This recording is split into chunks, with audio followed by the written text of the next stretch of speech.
Ang programang ito ay rated SPG. Striktong patnubay at gabay ng magulang ang kailangan. Maaaring may masiselang tema, lengguwahe, karahasan, sexual, horror o droga na hindi angkop sa mga bata. Era, wasak na wasak kay Lilet. Alamin natin. Welcome back sa aking channel, mga kaganapan sa Lilet Matias. Ibang klase nga talaga itong si Era matapos niyang magpunta sa office nitong si Lilet para personal na iabot kay Lilet ang sobre na galing sa korte. Naabutan niya nga itong dalawa na si Lilet at si Bonnie na magkasama sa office ni Lilet. Umiiral na naman nga ang pagkamaldita nito at pagka-insecure dito sa ating bida na si Lilet. Sinabihan ba naman niya itong si Lilet at Bonnie na nakakadiri daw ang mga ito dahil pinagpalit lang daw siya ni Bonnie sa babaeng ilalampaso niya sa korte. Dito nga ay hindi nakapagpigil itong si Bonnie na sagutin itong si Era.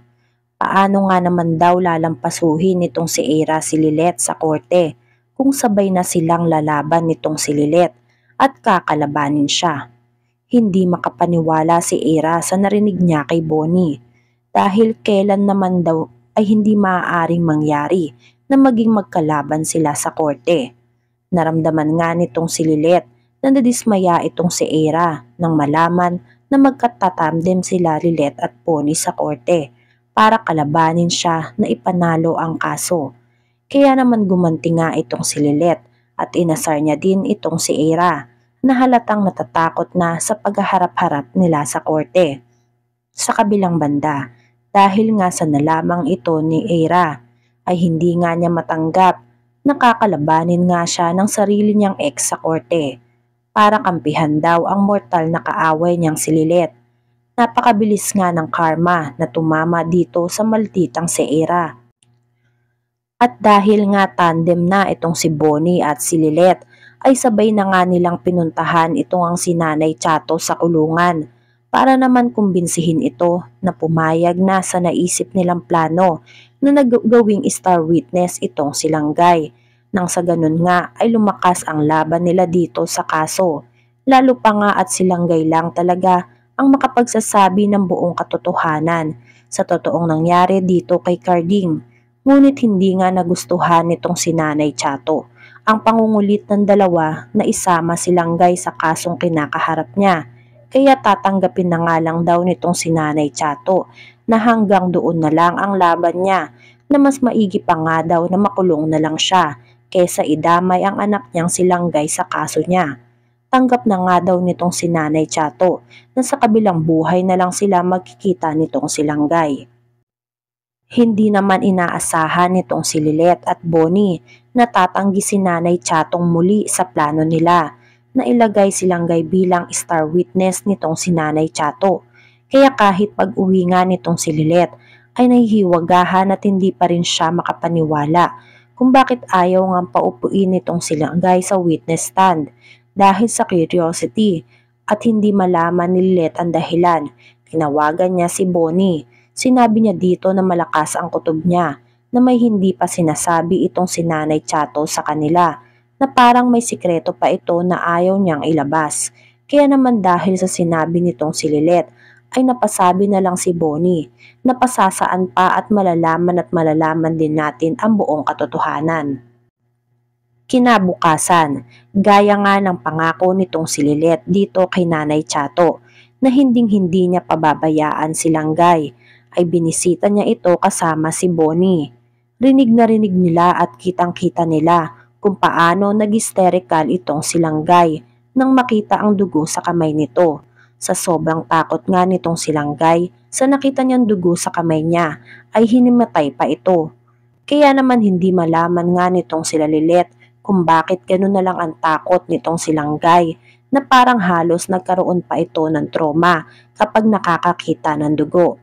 Samantala, dahil nga sa hindi matanggap nitong si Era ang pagkatalo niya dito kay Lilet na mas kinampihan pa ito ni Bonnie, ay naglasing ito sa isang bar. Sa hindi inaasahang pagkakataon nga ay nakasalubong sila nitong si Lilet.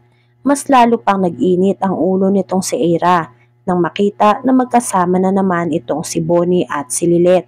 Kaya naman dahil sa kilala na ni Bonnie ang ugali ng ex niyang si Aira na mapanakit at hindi makontrol ang sarili, ay hinarang niya nga agad ito para protektahan ang ating bida na si Lilet. Samantalang ito ngang si Kurt ay nakaalalay sa likod nitong si Lilet. Para kung sakali nga nasaktan nitong si Aira si Lilet, ay nandun sila para protektahan si Lilet. Hindi nga sila nagkamali, pinilit nilang pakalmahin itong si Aira dahil sa dami na nitong nainom at kung ano-ano na nga ang pinaggagawa nito at pinagsasasabi. Pero sadyang matigas ang ulo ni Aira. Galit na galit siya kay Lilet.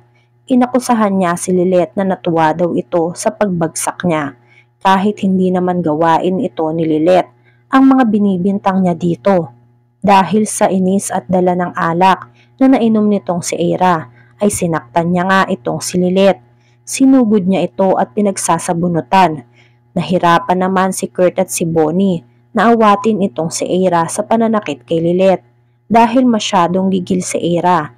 Kaya naman nang makawala itong si Lilet dito kay Aira, ay hindi na binitawan ni Kurt si Aira dahil baka sumugod na naman itong si Aira kay Lilet. Hindi napigilan ni Aira na maglabas ng sama ng loob kay Lilet. Sinabi niya kay Lilet na gusto mo akong bumagsak, di ba? Sabay sabi ng I hate you, Lilet. I'm freaking hate you. Tila Trixie the second nga ang mga binitawang linyahan nitong si Aira dito kay Lilet. Parehong mga may miinggit dito sa ating bida na si Lilet. Kaya naman dahil sa iskandalong ginawa nitong si Aira kay Lilet, pinalabas na siya ng bouncer para hindi na makapanggulo sa bar. Kinamusta naman si Lilet nitong sila Bonnie at Kurt. Nag-alala sila sa sinapit ni Lilet dito kay Aira. Kaya naman nagsuggest itong si Kurt na baka mabuti siguro na sampahan na ng kaso itong si Aira para madala at hindi na siya masaktan ulit. Pero tutol dito si Lilet sa gustong mangyari nitong si Kurt. Katwiran nga ni Lilet, sanay naman na daw siyang sinasaktan at inaapi ng ibang tao. Kaya sumabat na nga itong si Bonnie. Hindi pwedeng ganun, Lilet. Dapat matuto kang ipaglaban yung sarili mo. Kaya tama si Kurt. Mas maigi sana na ireklamo mo si Aira sa pananakit at pag-iiskandalo na ginawa niya sa'yo. Hindi makapaniwala itong si Lilet na nagagawa sa kanya ni Aira na saktan siya. Napaka-unprofessional nga ng ginawa nitong si Aira dito kay Lilet. Nasanay lang kasi si Lilet na puro masasakit na salita lang ang binibitawan sa kanya ni Aira. Ngayon nga daw ay sinaktan na siya nito ng tuluyan na halos hindi na nga siya makagalaw sa pagsabunot nitong si Aira. Papayag kaya si Lilet na sampahan ng kaso itong si Aira? Yan nga ang mga kaganapan at mga dapat nating abangan dito sa Lilet Matias. Kung gusto mo pa ng mga ganitong klaseng video ay mag-subscribe at i-like itong video na to. Maraming salamat po.